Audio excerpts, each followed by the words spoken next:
जब से आई ये नई राह, दवाओं में छुपी है नई चाह। बिन किसी साइड इफेक्ट के ये दिलाएगी आराम किया। हो इलेक्ट्रो होम्योपैथी सेहत की नई परिभाषा। इलेक्ट्रो होम्योपैथी लोगों की सच्ची आशा। जड़ी बूटियों की शक्ति है इसमें, प्रकृति का ज्ञान छुपा हर किस्म में। सटीक इलाज हो हर रोग का, बस इसके नियमों में जीवन जिए।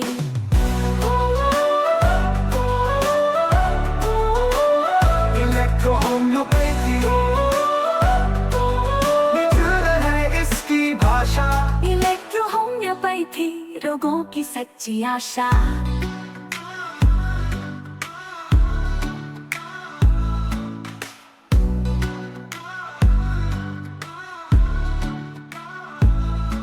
जड़ी बूटियों की शक्ति है इसमें, प्रकृति का ज्ञान छुपा हर किस्म में। सटीक इलाज हो हर रोग का, बस इसके नियमों में जीवन जिए। ओ इलेक्ट्रो होम्योपैथी नेचुरल है इसकी भाषा।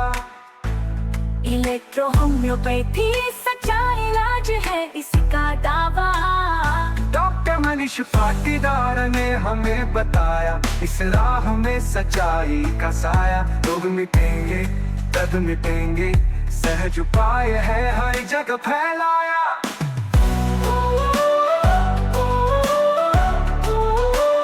इलेक्ट्रो होम्योपैथी सबकी है ये आवाज। इलेक्ट्रो होम्योपैथी अब मिले हर दिल को सुकून का राज।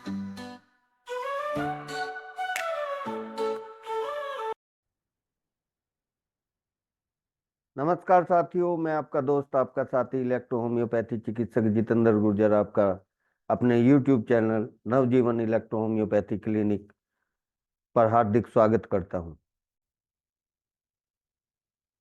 साथियों, आज हम लोग डॉक्टर मनीष पाटीदार जी की एक वीडियो का रिव्यू करने वाले हैं, जिसमें डॉक्टर मनीष पाटीदार जी ने एकेंड्रोप्लासिया जो डिजीज है उसके बारे में डिटेल से समझाया है। उसके साथ साथ उन्होंने ऑर्थो केयर ऑयल या ऑइंटमेंट का बेस बताया है। उस बेस से आप ऑर्थो केयर ऑयल बना के बहुत अच्छे परिणाम ले सकते हैं अपने पेशेंट पे। हम लोग यूज करते हैं, बहुत अच्छे परिणाम है उसके। तो उसके बारे में डॉक्टर मनीष पाटीदार जी ने बताया है। ये वीडियो डॉक्टर प्रकाश जैन जी के YouTube चैनल से ली गई है, इसके लिए उनका बहुत बहुत धन्यवाद है। साथियों, दिसंबर में डॉक्टर मनीष पाटीदार जी का सेकंड सेम स्टार्ट होने वाला है। सेकंड सेम के दौरान डॉक्टर मनीष पाटीदार जी द्वारा हमें फिजियोलॉजी एनाटोमी के साथ साथ प्रतिदिन एक डिजीज को पढ़ाया जाता है, समझाया जाता है। उसका पूरा डिजीज का फिजियोलॉजी एनाटोमी क्या लिंक है, क्यों वो बीमारी होती है, उसके कारण क्या हैं, लक्षण क्या हैं, क्या उसके टेस्ट हो सकते हैं, और इलेक्ट्रो होम्योपैथी द्वारा उसका किस तरीके से हम लोग उपचार कर सकते हैं। तो जो हमारे साथी डॉक्टर मनीष पाटीदार जी के सेकंड सेम को ज्वाइन करना चाहते हैं, दिसंबर 2024 में स्टार्ट होने वाला है, जल्दी डेट भी उसकी अनाउंस हो जाएगी। वो मुझे संपर्क कर सकता है या डॉक्टर प्रकाश जैन जी को संपर्क कर सकता है। तो आइए वीडियो का रिव्यू स्टार्ट करते हैं। वीडियो के अंत में हम इस बीमारी के बारे में और अच्छे से डिस्कशन करेंगे। आपसे अनुरोध कि वीडियो को पूरा देखें ताकि चीज़ें आपको पूरी कंप्लीटली समझ में आए। वीडियो को लाइक करें, शेयर करें और हमारे चैनल को सब्सक्राइब करें। साथियों, आपके सब्सक्राइब करने से आपको ये बेनिफिट है कि अब हम एक ये सीरीज हमने चालू की है, जिसमें हम हर हफ्ते एक डिजीज के बारे में डॉक्टर मनीष पाटीदार जी द्वारा जो पढ़ाई गई है और जो उनकी पब्लिक प्लेटफॉर्म पे उपलब्ध है, उसके बारे में हम लोग रिव्यू करेंगे, चर्चा करेंगे, चीज़ों को समझेंगे। और भी बहुत सारी जानकारियाँ इलेक्ट्रो होम्योपैथी से संबंधित, डिजीज से संबंधित। अभी हम इलेक्ट्रो होम्योपैथी के अपने नए चिकित्सक साथियों के लिए अपने सीनियर डॉक्टरों के इंटरव्यू करते हैं, वो सब का बेनिफिट आपको मिल सके, इसके लिए आप चैनल को सब्सक्राइब करें। तो आइए वीडियो का रिव्यू करते हैं, देखते हैं डॉक्टर मनीष पाटीदार जी द्वारा पढ़ाए गए सब्जेक्ट को। आशा करता हूँ आपको पसंद आएगा। साथियों, हम इस पे विस्तार से चर्चा वीडियो खत्म होने के बात करेंगे जब डॉक्टर मनीष पाटीदार जी की वीडियो ख़त्म हो जाएगी, उसके बाद हम चर्चा करेंगे। वीडियो को पूरा देखें, तभी आपको चीज़ें कंप्लीटली समझ में आएगी। आइए स्टार्ट करते हैं। इसको हम बोलते हैं अर्थराइटिस क्यूर ऑइंटमेंट या ऑयल प्रिपरेशन करना। ऑइंटमेंट में अमृत धारा डालकर बहुत अच्छा रिजल्ट मिल रहा है, और ऑयल में भी अमृत धारा डालकर रिजल्ट मिल रहा है। आप A3 5 ml, C4 5 ml, F2 5 ml, S3 याद रखना, S3 5 ml, G 6 ml और RE 4 ml। RE को न्यूट्रल नेगेटिव जान दीजिए, ठीक है। तब यहाँ पर जब आप दे रहे हो तो RE, A3, C4, F2, S3 को साथ में लेकर इनके पीछे भी काम करेगी और जी के तरफ भी काम कराएगी, ठीक है। दोनों काम करेगी, और यही कारण है पेन जो होता है इमीडिएट बंद होता है। इसलिए इस प्रोटोकॉल को प्रूव करिए, और प्रूव करके दोस्तों मुझे रिजल्ट बताइएगा इसका। ये बहुत ऑथेंटिक प्रोटोकॉल है, मैं काफी समय से इस पर प्रयासरत हूँ। और यहाँ मैं पहले S5 यूज करता था, धीरे धीरे मुझे लगा कि नहीं कुछ चेंज करना चाहिए। C3 यूज किया, नहीं मजा आया। फिर मैंने जैसे S3 यूज किया, मुझे मजा आने लगा और रिजल्ट बहुत अच्छा आने लगे, इसलिए आपको ये प्रिपेयर करके दिया है दोस्तों। यदि किसी भी लेवल पर गाउट हो, अर्थराइटिस हो, स्पॉन्डिलाइटिस हो, ओस्टियोपोरोसिस हो, बोन का डेवलपमेंट ना हो रहा हो, ओकोंड्रोप्लासिया हो, यानी हाइट का कहीं ना कहीं इशू हो, याद रखिएगा बहुत अच्छे मसाज ऑयल है दोस्तों। सभी प्रकार के बोन डिसीज में आप इसको मसाज कर सकते हो ऑइंटमेंट के रूप में। आप चाहे स्पाइनल कॉर्ड में बल्जिंग हो गया, वहां पे पेन ठीक करेगा। यदि आपकी बोन सॉफ्ट हो गई हो दोस्तों, वहां पर उसको स्ट्रॉन्ग बनाने का काम करेगा, यानी मिनरलाइजेशन कैपेसिटी बढ़ाएगा। इसीलिए गाउट में, जॉइंट्स की इंफ्लामेशन में, स्पाइनल कॉर्ड के किसी भी प्रकार के पेन में, आपके मान लो कि किसी को बोन टूट गई है, उस कंडीशन पे भी अप्लाई कर सकते हो। किसी को दांत दर्द हो रहा है, एक्सटर्नल अप्लाई कर सकते हो। किसी को इम्पोर्टेंसी होती है, इम्पोर्टेंसी में भी आप अप्लाई कर सकते हो। किसी को नपुंसकता आ रही है दोस्तों, याद रख लेना, हस्त में उनके कारण आ रही है, बहुत अच्छा है, आप अप्लाई कर सकते हो। किसी को स्वप्न दोष हो रहा है, किसी को नर्वाइन पेन हो रहा है, आप वहां पर RE और S3 के लेवल पर वहां पर भी उपयोग कर सकते हो। यानी ये मल्टीपल प्रोडक्शन वाला आपका एक प्रकार का प्रोटोकॉल हो गया है, बशर्ते आप उसको कैसा यूज करते हो, ये आपकी कैटेगरी पे डिपेंड करेगा, आपके नॉलेज पे डिपेंड करेगा दोस्तों। मैंने उम्मीद है आपको प्रोटोकॉल दर्शा दिया है, कैसे यूज करना, कहाँ कहाँ यूज करना, वो भी मैंने आपको बता दिया दोस्तों। तो याद रखिएगा इस प्रोटोकॉल को, अप्रूव करके अपने एक क्षेत्र में लिख लीजिएगा। नेक्स्ट बात करते हैं दोस्तों, एकोंड्रोप्लेशिया। एकोंड्रोप्लेशिया जो होता है, आप कोंड्रोसाइट्स, ठीक है, और प्लेशिया मतलब उसका कमी हो जाना। तो एकोंड्रोप्लेशिया जो होता है एक बोन ग्रोथ डिसऑर्डर होता है, ठीक है। बोन ग्रोथ डिसऑर्डर होता है, इसी के कारण असंगत डिस्प्रोपोर्शनेट डॉर्फिज्म कॉज होता है दोस्तों। डिस्प्रोपोर्शनेट मतलब उसकी जो बॉडी का जितना डेवलपमेंट होना चाहिए, उसकी एज के अकॉर्डिंग वो डेवलपमेंट नहीं होता है, और इसी के कारण दोस्तों डॉर्फिज्म डेवलप होता है, यानी उसकी जो हाइट होती है वो बढ़ती नहीं है। डॉर्फिज्म एक ऐसी कंडीशन होती है दोस्तों, एक एडल्ट के जैसे, जिसे शॉर्ट स्टेचर यानी छोटा कद वाला माना जाता है। यानी आदमी की ग्रोथ हो रही है, एज है उसकी, लेकिन ग्रोथ उसकी बिल्कुल नॉर्मल से कम हो रही है।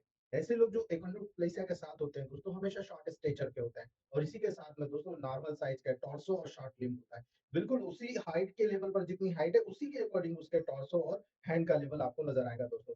ये एक डिस्प्रोपोर्शनेट ट्रॉफिक के मोस्ट कॉमन प्रकार में से गिना जाता है दोस्तों। इसका सीधा लिंक किडनी के लेवल पर होता है। कैसे होता है हम लोगों ने जाना है दोस्तों, यदि मैंने एक्सक्रीटरी सिस्टम आपको पढ़ाया है तो आपको पता है, नहीं पढ़ाया तो हम पढ़ेंगे दोस्तों। याद रखिएगा, जब ये नॉर्मल यहाँ पर किसी भी कंडीशन में डेवलपमेंटल डिफेक्ट के रूप में होता है, तो आपको याद रखना है दोस्तों, कास, केवल कास पे जाइए। अर्ली फीटल डेवलपमेंट के दौरान, जब माँ के पेट में ये डेवलप हो रहा था अर्ली स्टेज में, उस फीटल के दौरान पेशेंट का स्केलेटन ज्यादातर काय से बना होता है, कार्टिलेज से बना होता है। और जब कार्टिलेज से बना होगा तो सामान्यतः ज्यादातर कार्टिलेज धीरे धीरे करके कैल्शियम के डिपोजिशन होने के कारण हार्ड होकर बोन में कन्वर्ट हो जाता है, ठीक है। यद्यपि यदि पेशेंट को एकोंड्रोप्लेशिया होता है दोस्तों, तो ज्यादा संख्या में जो कार्टिलेज होता है बोन में कन्वर्ट ही नहीं हो पाता है। अब जब बोन में कन्वर्ट नहीं हो पाएगा, ये क्यों हो रहा है? ये स्पेशल एक जीन के म्यूटेशन के कारण होता है, जिसको हम बोलते हैं FGFR3। FGFR3 ये जीन होता है, डिटेक्टेबल जीन है FGFR3।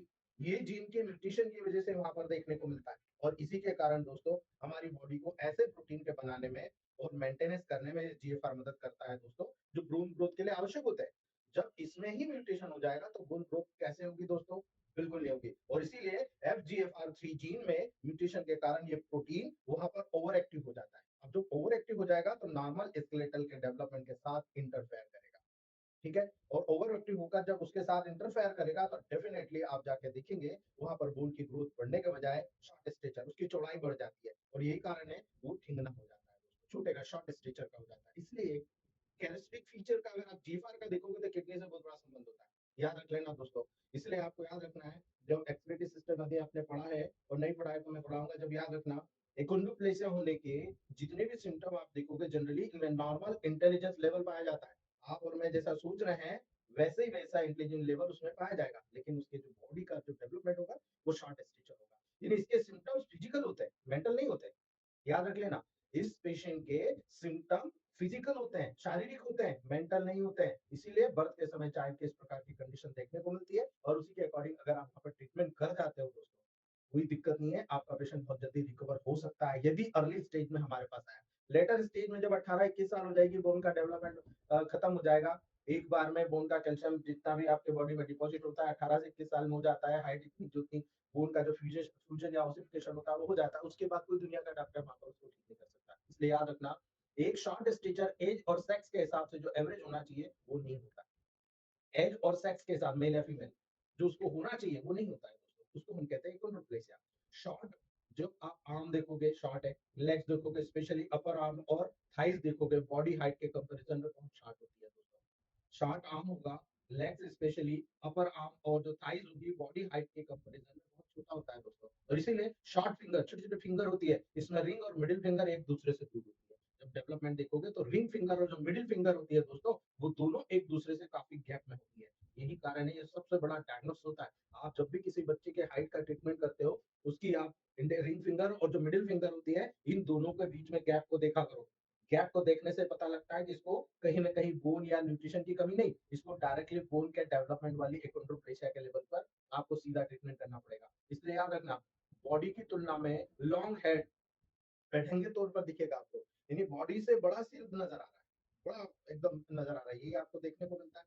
ठीक है, और ये ज्यादातर एकोंड्रोप्लेसिया का कैरेक्टर होता है। एक एब्नॉर्मली लार्ज प्रोमिनेंट फोरहेड आपको देखने को मिलेगा। ये जो फोरहेड होता है प्रोमिनेंटली एक नॉर्मल व्यक्ति से ज्यादा उभरा हुआ होता है, बाहर की तरफ निकला हुआ होता है। इसीलिए याद रखना दोस्तों, फोरहेड और अपर जाके बीच में, फोरहेड और अपर जाके बीच में फेस का एक अंडर डेवलप एरिया होता है, यानी अंदर की तरफ धसा हुआ एरिया होता है। ठीक है, फेस का एक अंडर डेवलप एरिया होता है जो पर्टिकुलर वहां पर आपको दिखाई देता है। इसलिए दोस्तों याद रखना, हेल्थ प्रॉब्लम एक इन्फेंट में कई प्रकार से आपको देखने को मिलेगा, और जब हेल्थ प्रॉब्लम आपको देखने को मिलेगा तो डिक्रीज मसल स्टोन, याद रखना डिक्रीज मसल स्टोन जो कि वॉकिंग और स्पेशली जितनी भी उसकी मोटर स्किल्स होती है, मूवमेंट की स्किल होती है दोस्तों, उसमें डिले कॉज करता है, यानी हर चीज का डेवलपमेंट डिले हो जाता है। और इसीलिए दोस्तों जब आप एपनिया के लेवल पर देखोगे जो यहाँ पर इन्वॉल्व होता है, तो एपनिया के इन्वॉल्व होने पर दोस्तों स्पेशली आपको याद रखना है कि स्लो ब्रीदिंग होती है, उसकी ब्रीदिंग बिल्कुल स्लो हो जाती है।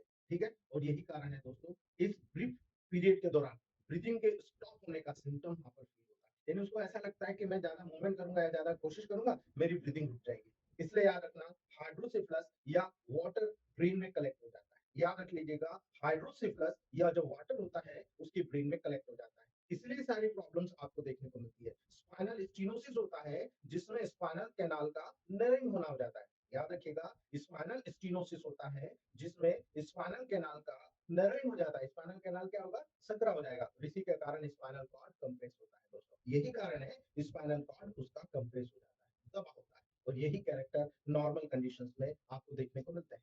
ठीक है, याद रखना, चिल्ड्रन और एडल्ट जब आप एकोंड्रोप्लेसिया के लेवल पर देखोगे तो उनमें क्या नजर आता है, आपको याद रखना है, इनमें इनके जो एल्बोज होते हैं, ये एल्बो जॉइंट जो होता है दोस्तों, इनका बेंडिंग बहुत डिफिकल्ट होता है, यानी ये इतना ही फोल्ड करता है, इस प्रकार से बेंडिंग नहीं होता, उनमें फोल्डिंग में प्रॉब्लम नजर आता है दोस्तों। यही कारण है कई बार पेशेंट को कुछ वजन उठाना या कोई काम करने में बहुत डिफिकल्टी होती है क्योंकि वहां पर बेंडिंग नहीं होता, कई बार ओबेसिटी का लेवल आ जाता है। ठीक है, ऐसे पेशेंट को उनकी हाइट के हिसाब से उनका वेट बड़ा होता है इसलिए ओबेसिटी नजर आती है। कई बार ईयर के लेवल पर नैरो पैसेज के कारण ईयर इन्फेक्शन का रिकरेंट एक्सपोजर वहां पर नजर आता है दोस्तों। यहाँ पर जो ईयर में बहुत सक्रिय प्रोसेस होती है, बहुत जो अंदर बाहर जाने की जो स्पेस होती है, कैनाल होती है, बहुत नैरो होती है, उसी के कारण उनको रिकरेंट ईयर इन्फेक्शन देखने को मिलता है। कई बार बॉल्ड लेग्स डेवलप, बिल्कुल बॉल्ड लेग्स वहां पर दोस्तों डेवलप हो जाते हैं बाहर के निकले हुए, इसीलिए वो बिल्कुल ऐसे ऐसे चलते हैं। इसीलिए दोस्तों स्पाइन का एब्नॉर्मल कर्वेचर का डेवलपमेंट होता है जिसको आप सिंपली क्या बोलते हैं, कुबड़ काइफोसिस। ठीक है, लॉर्डोसिस, याद रखना, काइफोसिस या लॉर्डोसिस, ये दोनों सिम्टम वहां पर आपको देखने को मिल जाएंगे, उभार लिए हुए। ठीक है। और यही कारण है दोस्तों नया या मोर सीवियर स्पाइनल स्टीनोसिस डेवलप होता है। याद रख लेना, या तो नया या बहुत पुराने समय का सीवियर स्पाइनल स्टीनोसिस, सिकुड़ जाना, वहां पर डेवलप होता है। यही कारण है दोस्तों, जब इस प्रकार के प्रोटोकॉल को वहां पर आपको देखना है, कंट्रोल करना है, तो सीधा आपको ब्रेन की तरफ ब्लड सर्कुलेशन बढ़ाना पड़ेगा। यदि आपने ट्रीटमेंट की बात किया है तो बहुत इजी आपको समझ में आना चाहिए कि जनरल टारगेट बेसिक्स में जब आप C1B सिंपल आपको प्रोटोकॉल देना है, C1B दिया तो आपने कहाँ भेजा? आपने पिट्यूटरी ग्लैंड की तरफ भेजा, आपने ब्रेन की तरफ भेजा, आपने पर्टिकुलर हर सेल की तरफ वो भेजा जो फर्स्ट स्टेज के लेवल पर होती है। तो आपने C1B को वहाँ प्रोटोकॉल चला दिया। तो आपको याद हो, मैंने हाइपोथायराइडिज्म में भी आपको बताया था कि C1B का बहुत बड़ा रोल होता है। ग्रोथ हार्मोन के लेवल को स्टिमुलेट करने के लेवल पर C1B को आपने प्रोटोकॉल में शामिल किया। जब आप नेचुरल टॉनिक में C10 डाल रहे हो तो दोस्तों पूरे इंटेस्टाइनल बैक्टीरियल फ्लोरा को मेंटेन करके एब्जॉर्प्शन की कैपेसिटी को बढ़ा रहे हो, और जितनी ज्यादा एब्जॉर्प्शन कैपेसिटी बढ़ेगी उतनी तेजी से रीग्रोथ वहां पर आपको देखने को मिल जाएगी। C4H5RE ये वो कंटेंट होते हैं H5C4RE के लेवल पर, जो यहाँ पर न केवल मिनरलाइजेशन कैपेसिटी बढ़ाते हैं, इवन आपके लीवर को, आपके बॉडी को, आपकी हाइट को। मैंने आपको कई बार बताया कि H2 बिफोर में, H5C4RE आफ्टर में, ठीक है। और आपका H2H5RE फॉरहेड के ऊपर अप्लाई कराना, ये तीन चीज से आप किसी की भी हाइट बढ़ा सकते हो, ठीक है। वही चीज यहाँ पर C4H5RE का D5 यूज करना है। हेड ऑयल आपको पिट्यूटरी ग्लैंड पे लगाना है। स्पाइनल ऑयल आपको पूरे स्पाइनल कॉर्ड पे, बोन पे मसाज करना है, जिसके कारण बोन की इलास्टिसिटी बढ़े और कुछ हद तक हम उसको रिजल्ट दे पाए दोस्तों। एसिड का 200 वीकली लीजिएगा। ये किडनी में जाकर FGFR3 जो होता है दोस्तों, उसको जाकर स्टिमुलेट करता है और किडनी से पर्टिकुलर मिनरलाइजेशन कैपेसिटी बढ़ाकर जो डॉर्फिज्म की कंडीशंस आती है दोस्तों, जो जेनेटल रीजन से जुड़ी होती है, उन तमाम कंडीशंस को, उन तमाम जेनेटिक एम्बेलेंस को, म्यूटेशन को नॉर्मल करने का काम करता है, एक प्लेस को रिकवर करने का काम करता है। ये केवल और केवल हमारे फीडबैक्स पे डिपेंड करता है कि आप किस किस प्रोटोकॉल को किस किस तरह से कहाँ कहाँ आप उसको उपयोग कर रहे हो, उसी के अकॉर्डिंग वहां पर आपको रिजल्ट देखने को मिलता है दोस्तों। केवल इतना याद रखिएगा, टेबल प्रैक्टिस बहुत इंपॉर्टेंट है। आप जब इस प्रोटोकॉल को यहाँ पर सिलेक्ट करते हो, तो यही प्रोटोकॉल आपको फॉलो करते हैं कि हाँ आपने सिलेक्ट किया, रिजल्ट मिला, बहुत अच्छा, आपने दूसरों को बताया, गाइड किया, और इस प्रकार से स्टेप बाय स्टेप आपके प्रोटोकॉल जनरेट होते हैं दोस्तों। ये था आपका एकोंड्रोप्लासिया। तो साथियों, ये हमने देखा डॉक्टर मनीष पाटीदार जी द्वारा एकेंड्रोप्लासिया पे एक लेक्चर, जिसमें उन्होंने इसकी पूरी कारण होने का कारण, लक्षण और ट्रीटमेंट पूरा बताया है। इसके साथ साथ डॉक्टर मनीष पाटीदार जी द्वारा हमें ऑर्थो केयर ऑयल बताया गया है। ये पेटेंट, हमारे यहाँ कोई पेटेंट बेचा नहीं जाता, हम लोगों को पेटेंट के बेस बताए जाते हैं, हम लोग अपने ही पेटेंट यूज करते हैं। जैसे अभी सर ने ऑर्थो केयर बताया, इसी तरीके से जनरल टॉनिक नेचुरल टॉनिक है, जो अभी सर ने क्लास के दौरान बताया था। इसी तरीके से जैसे आप अगर देखोगे तो इसमें हेड ऑयल मसाज सर ने बताया, वो भी एक हमारा पेटेंट है अपना। और इस तरीके के लगभग 250 पेटेंट है, 200-250 पेटेंट है, जो डॉक्टर मनीष पाटीदार जी द्वारा हम लोगों को बताए गए। धीरे धीरे क्लास में ही बताते हैं, वो अलग से कुछ नहीं है, वो पेटेंट हम लोग बना के यूज करते हैं। बहुत अच्छे रिजल्ट हैं, बहुत अच्छे परिणाम हैं। आप भी, मुझे लगता है कि जैसा हमारे मेंटोर द्वारा समझाया गया है, आपको ये डिजीज पूरी तरीके से समझ में आ गई होगी, और इसका प्रोटोकॉल भी आपको अच्छे से समझ में आ गया होगा। कई बार प्रोटोकॉल का क्या होता है कि कई बार हमें उसमें डोज और डाइल्यूशन अपने अकॉर्डिंग सेट करना पड़ता है। तो ये मेरी आप लोगों को विनती रहेगी कि डोज और डाइल्यूशन आप अपने अकॉर्डिंग, आपको पेशेंट की कंडीशन के अकॉर्डिंग चेंज करने चाहिए।